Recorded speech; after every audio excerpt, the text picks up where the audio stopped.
Good morning and welcome to Wake Up with the Consciousness Cafe, part of SoulCall Ministries Wisdom Wednesday series.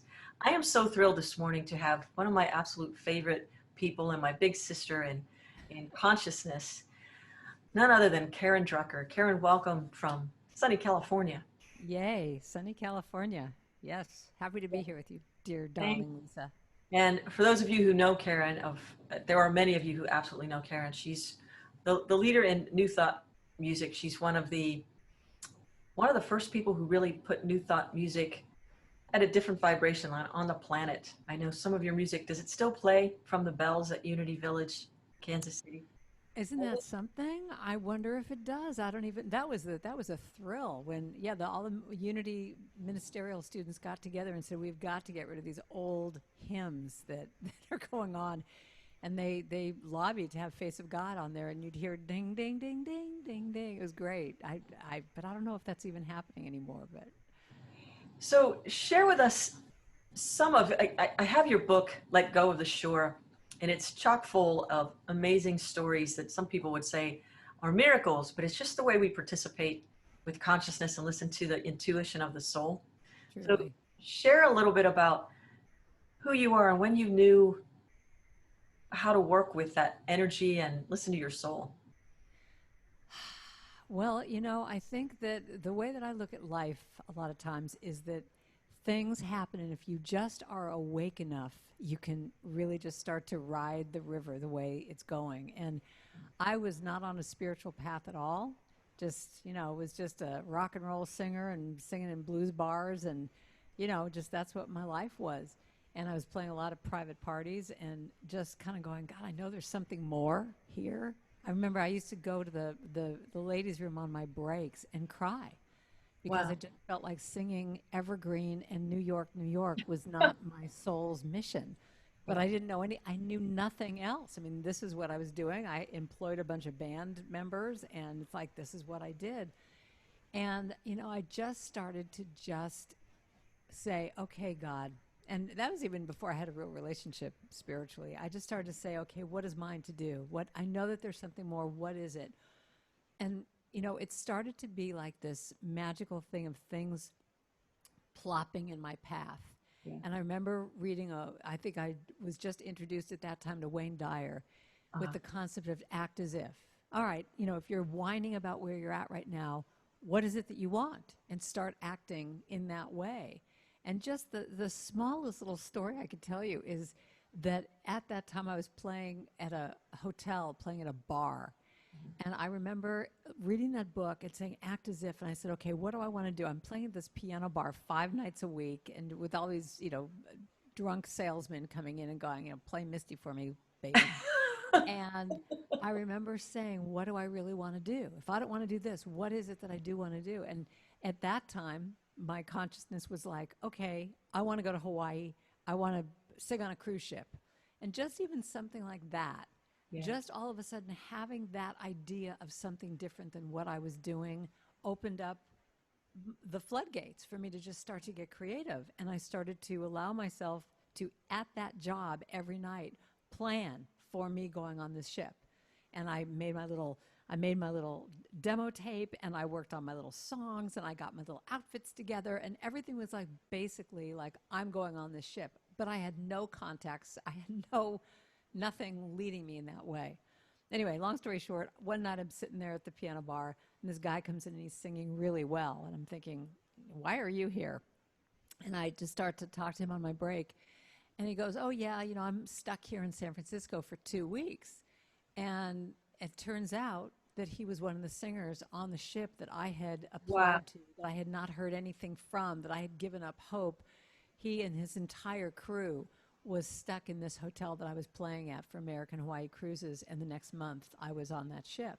Oh, But it showed me the idea that when you just start to plant in consciousness something different than what you have, even though you don't know what it looks like, you can't completely know what it is, yeah. that's when things start to change.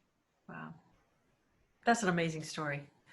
Some of the work you're doing now, it's evolved beyond just the New Thought movement in terms of playing in centers. and playing spiritual music wherever you go. You're also doing amazing work with people who are recovering from cancer, or Yeah. and doing some work with Dr. Joan Borisenko. Want to tell us a little bit about that? Yeah, that's really my passion. Once again, it's like how life just kind of keeps, you get these ideas, but it's like life is going to take you the way that you're supposed to go, I believe, if you just kind of keep letting go and saying, okay, how am I supposed to serve? What's next for me? And my mom went through cancer when I was in high school, but then she got it again, like 50 years later. And I started going on this healing path of writing songs for her because she had this affirmation when she was going through her chemo treatments of saying, I am healed, whole, and healthy. I am healed, whole, and healthy. And I wrote her a little chant, I am healed, whole, and healthy. I relax and visualize. I am healed, whole, and healthy. I am well. And that started me on this whole path of writing songs like that. And when I started to see that these affirmational songs could help someone going through cancer, it was like, all right, this is now my path. Yeah. And so I still do regular chants and songs, but the biggest passion in my life, I would say, is doing music for people going through cancer. And, especially at 2 a.m. when you're having those gremlins come in and going, and the fear comes in, to have it be that I've had so many people write to me and say, I'll listen to this one song, All Is Well or whatever, and I'll listen to that over and over, and it'll just bring me back down to center and calm me down. And so I really have Funny found that you say that's my path. or whatever, because you've got how many recordings now? I have 20 CDs Yeah. at this point. So, or whatever, like you can't name them all. There's so many. And I love, you shared with us once, one of the opportunities we had to work together on a music team. Um, your, when you get it right, when you have the song that is the right one, when a 5-year-old could sing it. Oh, you remembered me I saying that. remember you saying that because that's The 5-year-old has to sing it back to me like that. Like if they stumble in any way, I don't have it yet. Because it's got to be you hear it once and you can sing it. Because the thing is about what we're talking about with this kind of music, especially with any kind of affirmation or chant, if your brain gets involved and thinks, oh, does it have this little rest, or is the lyric different on this one? If your brain gets involved and starts to think about it, you're not going to feel it. Mm-hmm. So it's got to be so easy that like after one time you go, oh, I got this. I can close my eyes and just, relax into it. Yeah. And that's part of the brilliance of what you do. The other thing, you're casually mentioning how you put things out there and they just come to you. But I've worked with you and I know what a professional you are and how you plan. You put a lot of intentional energy towards what you do. You're not a haphazard person at all. So there's this way your focus, you have such drive and focus. It's always a joy to work with you. That's interesting. Well, thank you. And back at you. It takes one to know one. I mean, you're the same way. Yeah. So I think, in sharing the story about getting on the boat, it's or getting that job on the ship, it's all the things you bring together and you make it look so easy. But you really are. That's interesting. Yeah, and I truly believe it's not, it's not easy, but what you just said was really a good point of just it's that intention. It's that intention of how you want your life to be. I think that being a competitive swimmer since I was 6 years old was probably one of the main things in my life that has been the foundation of everything, because when you're a swimmer, it's not a team effort. It's an individual effort. And in other words, my dad would always say to me, the time that you get at that meet, that is coming up is going to be based on what you do every day and work out. So it was like I learned at a very early age, it's up to me. If I want to have success in something, I don't wait around for anyone to give it to me. I think I learned at an early age. It's like if I want something, I have to be focused and I have to work hard. And I think when I first became a singer, in my 20s, I don't think I ever imagined that the phone was just going to ring for me. I had to go out there and create it somehow. Mm-hmm. And I know singers that are, 10 times more talented than me that kind of had that idea of like, oh, I'm so good, the world should just sort of drop at my feet. Right. And I just never had that. So I think I've always, even right now with what I'm doing with creating, these online retreats and virtual things, it's like, I got to eat, I got to pay the rent. So it's like, Right. well, what are you going to do? So figure it out. And it's, as much as it's daunting, it's actually really stimulating to just kind of go, okay, what can I do? How can I make this work? Yes. Tell us a little bit about what your spiritual practice is in navigating through these tides of change. Through the month of June, we were talking about that with SoulCall Ministries. Here we are in July, the month of freedom. And there's a way, as a touring artist, it's shifted everything. Everything. And how are you navigating through this? What is keeping you centered so that when you show up, you still have that same force that you bring, that presence? Great question. I really one of my spiritual practices, I would say a couple things. First of all, I do a thing where I check in with my heart every day. I do this little routine that I have where I say, what does my heart have to say today? And what that does is it allows me to just tell the truth, and I've gotten better at telling the truth. So in other words, what my heart has to say, there are days where I was freaked out.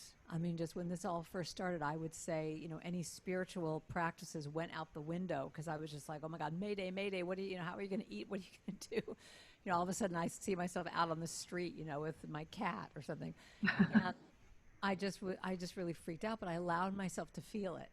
I just think it's really important to just feel whatever is going on. And there were days that I was freaking out and the days that I was elated that I was home, that I wasn't traveling. And then I have this pendulum going back and forth.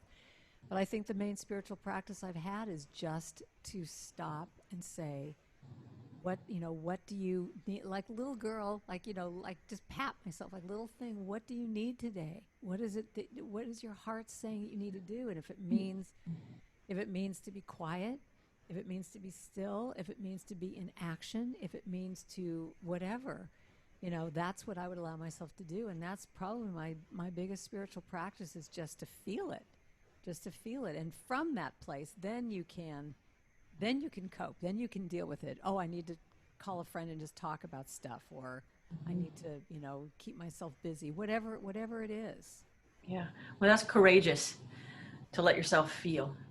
That's kind of the, sometimes in spiritual philosophies of all different kinds, the challenge is there's this idea that because I have a spiritual practice, I shouldn't have any challenges of any kind. Oh God. And I think that's just what I hear you saying is the idea is to allow yourself to feel what you're feeling, then use your spiritual practice or your spiritual tools to help you to navigate the challenge. But it takes a lot of Right. courage to turn and really look. Well, and even as I said that, I will be honest and say I wasn't always fully present to that. If I was really feeling emotion, yeah, I would go and eat, or I would go and, watch TV. I mean, there were all different ways that I would cope that wouldn't be so great. But it's like one of the things that I talk about in all my retreats is the idea of keep coming back to center.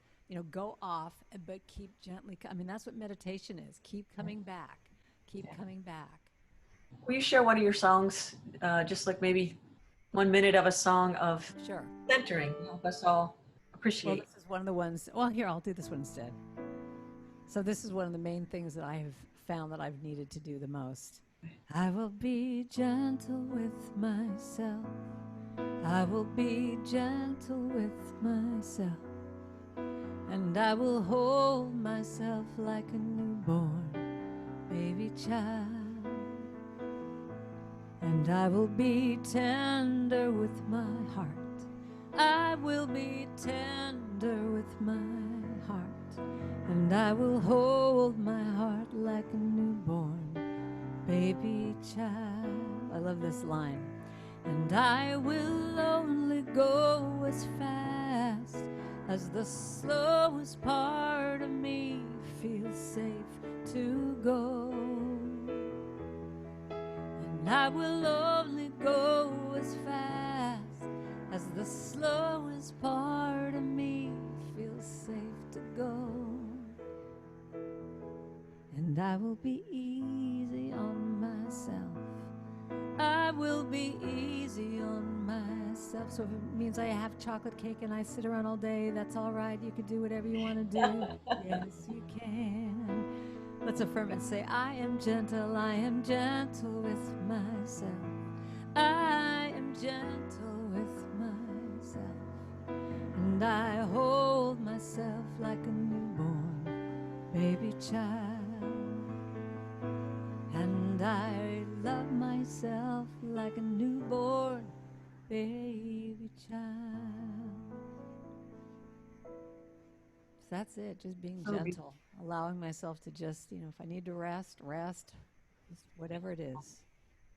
Love it. And for those of you who are listening this morning, you're going to be singing that song for the rest of the day, because I hope so. Happens when you, and this is also inviting you on to Wake Up with the Consciousness Cafe, is also to put to rest once and for all that we are actually two different people.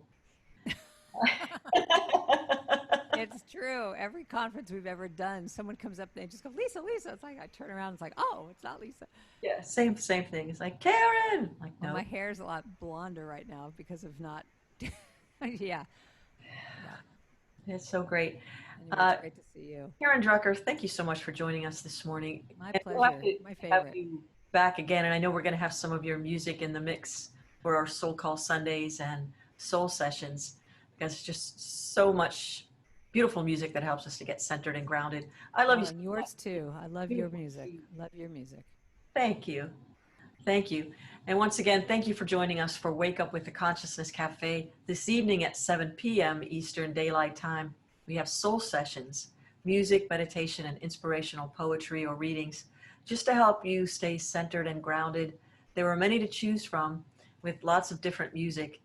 And we invite you to participate in your own soul, participate in your own spiritual practice, however you do it. And until we see you again, know that you are loved.